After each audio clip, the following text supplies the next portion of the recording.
I guess an interesting question for everybody about his or her own life is, how did you get to be where you are? And, how did I get to be a Jesuit? Mine is a somewhat unusual story because I grew up in a very small town in Ohio. I never met a Jesuit until after I had applied to enter the Society of Jesus.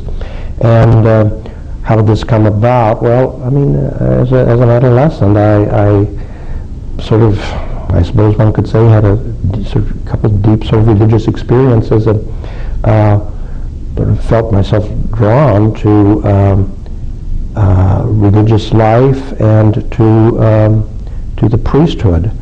And I was a great reader, as you might well imagine, and had read a lot about the Jesuits. My mother had made some retreats with Jesuits, and so there was a little bit of sort of Jesuit legend around the house.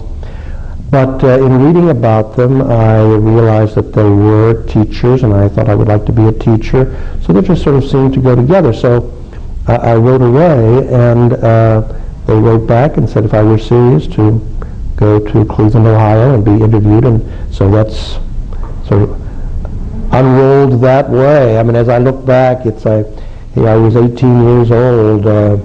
My goodness, what a bold, crazy thing that was to do. But I really feel God was with me, and it worked out. So my first impulse was to be a Jesuit, and felt this hunger for God, or this hunger for the transcendent, this sort of dissatisfaction with any kind of worldly success.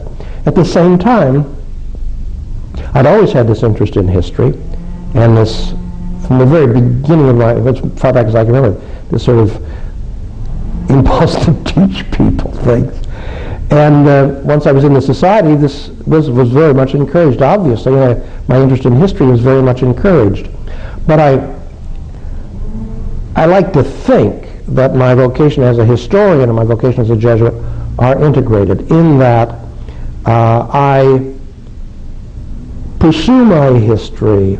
The issues that I take up are issues that are important to me personally, and how to correlate between this world we live in and this hunger we have for something beyond, and how is God manifested here. So I take up those issues that are of interest to me, and therefore I think I can make them of interest to other people, or they tie into the interest that other people have. But I have to say that my basic call is, I believe, to the Society of Jesus and to living the Jesuit life, and I can't quite imagine what I would be doing if I were not doing history, but I'm certainly open to it, and ready, at least I like to think, on a level to do whatever the Society asks me to do. So that is certainly the fundamental reality of my life. I mean, if I were sort of disbarred by the American Historical Association from being a historian, I would be disappointed, I would be diswrought, I would be angry, and so forth, but life must go on. But if I were kicked out of the Society of Jesus, I'd be at my wit's end. I wouldn't know what to do with myself. I'd be totally desperate. Big difference.